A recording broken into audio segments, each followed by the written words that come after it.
Líofacht episode Iver a Shay, and we're not going to worry too much about introductions or explaining things at the start today. Basically, if you haven't checked out Líofacht before, head back to episode 1 and you'll get the idea for the show.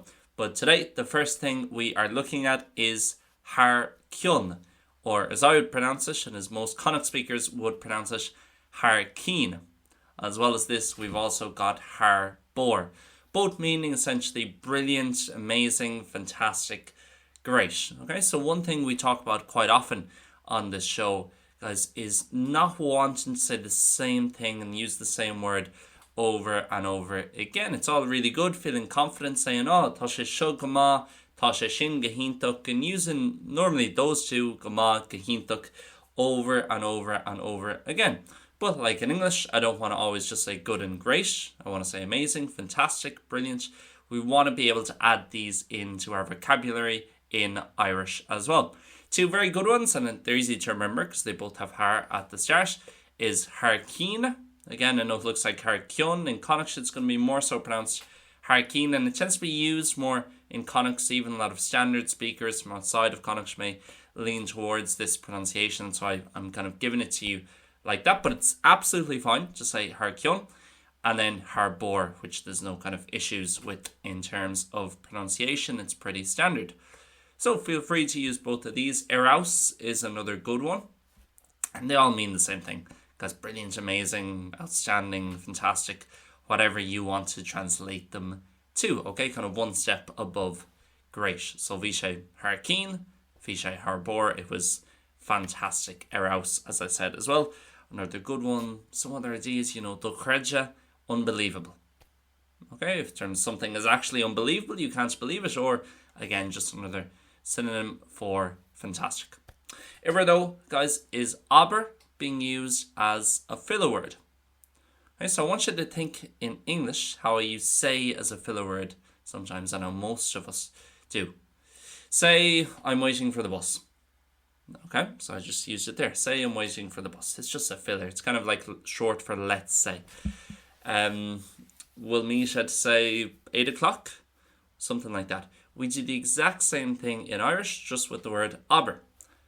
Aber. Okay, so it's the root of say. Often people forget this because it's so different to the conjugated forms, of the verb say. That's because it's an irregular, so it can change from tense to tense. So if you want to think linguistically, you can think, well, this is the imperative, this is a command, because if I do say, again, as the filler word, it is technically giving you a command or giving someone a command, but I wouldn't even think about it like that. I would just think, okay, aber is that little filler, just like I use it in English.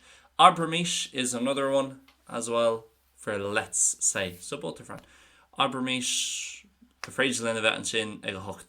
let's say that we can be there at 8. Okay, so good again, just to throw in there. Filler words are important, guys. They do two things. One, they make you sound more fluent.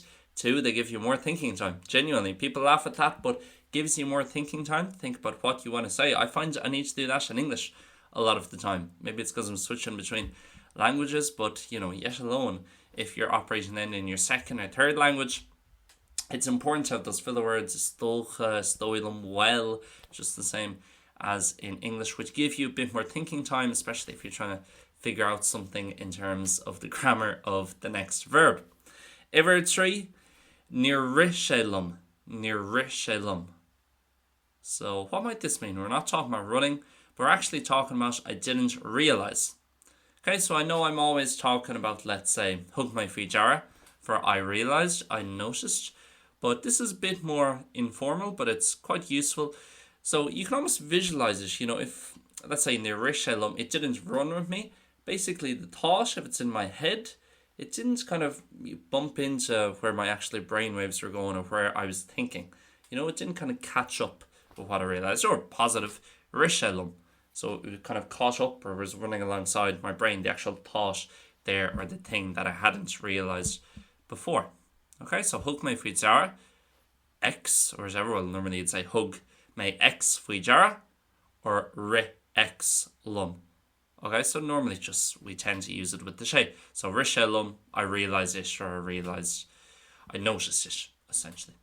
Okay, so it can be useful. Again, slightly more informal and more everyday than tor faoi deara, so quite useful and basically means the exact same thing. Iver chathair soch, meaning enough or fairly, essentially, with an adjective. So pretty simple. Soch tuirseach, fairly tired. Soch more, fairly big.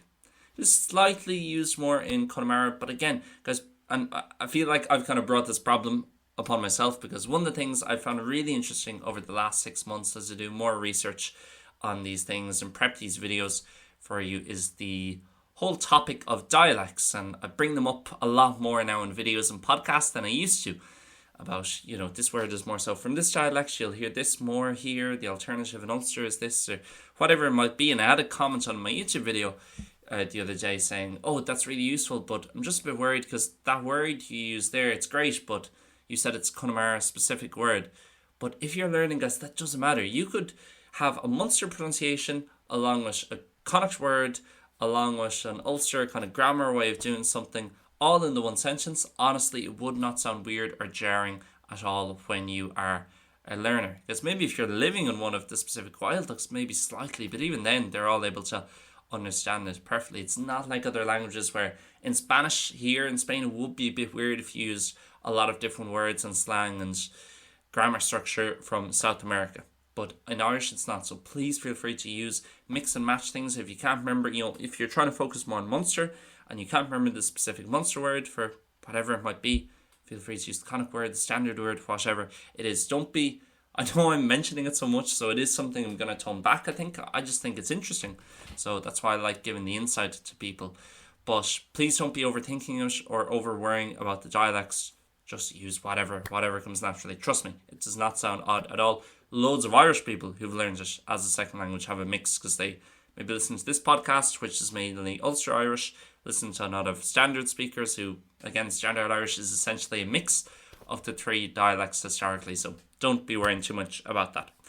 Okay, so soch for enough or fairly, just like recente basically, but again, a bit more everyday influence to use soch.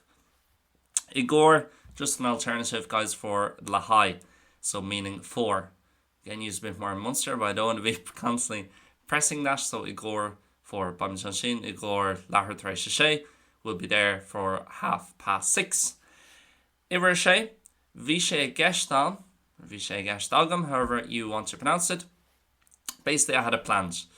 Okay, so Igesht is always tough as a teacher, guys, to translate. I suppose involved is the best translation you'll get most of the time. Kadata Igesht Lashin, what's involved with that? What's in question with it? What does it entail? But here, even then, that translation doesn't work that well. Vishay Gestalgam Hundol Gudzi on Greig. I basically had it in mind, or I had it planned. More so have it in mind, I think, more so than plan. If you actually booked it, you wouldn't say Vishay Gestalgam. Okay? So I had it kind of in mind, or my plan was to go to Greece, Vishay Gestalgam, Dul Gudzi and Greig. Basically, I had it in mind. I was out there, I was saying, yes, I'm going to go to Greece. Okay, if anybody can come up with a good translation for a way we would say that in English, let me know down below, but I feel like there's not a great one. Okay, so one more. Tá sé gceistege rud éigin a dhéanamh faoi. Basically, he has it on his mind to do something. He's kind of out to do something about it. Okay, Iver Shacht, Che i bhaim. Again, we'd rarely use it as Che i bhaim. We'd conjugate it, but that would be the root. Again, a tough one to translate, but essentially to impact. But often can be used in a positive kind of way, so it could be to impress either. Hui sé i bhaim orm, it impressed me, or it had an effect on me. Let's put it like that, okay? It had an effect on me. Hui sé i bhaim go mór orm, it had a major effect on me. It really affected me. Okay, so again, quite useful, I think. Anyway, hui sé i bhaim go mór orm. Achis is going to be in case. So fachis, you might know, is just another word for fear. So it's basically in the fear that you might get sick. In other words, in case you might get sick. So you can see even how in English, okay, we wouldn't phrase it that way, but you can kind of think about it that way. Okay, well, I'll book a second flight in case we miss the first one. I'll book a second flight in fear that we miss the first one, basically. So Achis, often you'd link it with the gut if you want to connect to a verb. So achis gegailen mud an chleha, in case we lose the match, in the fear that we lose the match. So maybe it's quite a negative, kind of pessimistic way of looking at things, but that's the way it was looked at back in the day. Achis. Okay, Iverni, only 2 more to go, guys, so stick with me, is going to be putting the object pronoun towards the end of a sentence. So, I will see you soon. Guys, how do I say I will see you soon? Is it A, fechime hu galua? B, fechime galua hu? Or is it C, something completely different? It's not C, so I won't try and trick you. It's going to be B, fechime galua hu. Fechime galua hu. So, although A, let's say fechime hu, whatever, X, Y, and Z after, it doesn't matter what it is really, isn't incorrect, guys. In general, we want to push the object pronoun to sound more fluent towards the end. Might not be towards the end of the sentence, but towards the end of the clause. So if I'm saying I will see you soon and hopefully we can do X, Y, Z, obviously I'm not going to put the A right at the end of the sentence. We're talking about that I will see you soon part. Once I put in and or whatever, we're on to a different clause, a different thing, basically, that acts independent.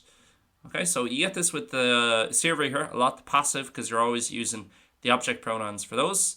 So again, would it be úsáideann a gomininic or úsáideann gomininic a? For it is used often. It's going to be úsáideann gomininic a. Putting the A or E or Eid towards the end. Okay, úsáideann gomininic a. Agus an ceantar, guys, is coffer.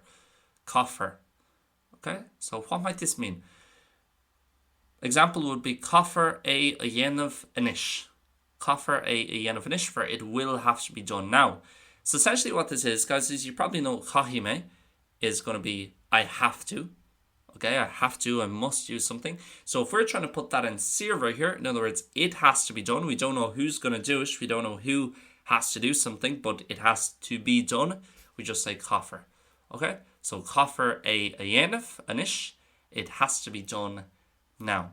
So again, the weirdness of, chahime, we kind of use a future conjugation, but it's something actually really in the present. I have to. So again, we just copy that over into the survey here. Standard survey here rules, short verb, it's slender, so F-E-A-R at the end. Coffer níos ibra dhéanamh, more work has to be done. Could be any verb. Coffer an soch a glanú, the house has to be cleaned or must be cleaned. Okay, I've heard that a lot recently, and again, I think it's something that we haven't really talked about before on the membership, and that's, one of the main points of this show is in Léirish, H3, Gastro, we go through so many things and kind of these different articles and podcasts that we listen to forces us to talk about different things, and I try and fill in the gaps here with this show and try and show you what else you might hear from fluent and native speakers and what else you can use to be more like a fluent, and that sounds so weird, to be more like a fluent speaker, but you know what I mean, to get closer to being fully fluent and as close as you can be. Hope that makes sense, guys. As always, any questions, just leave it down below and I should get back to you within the next day or two.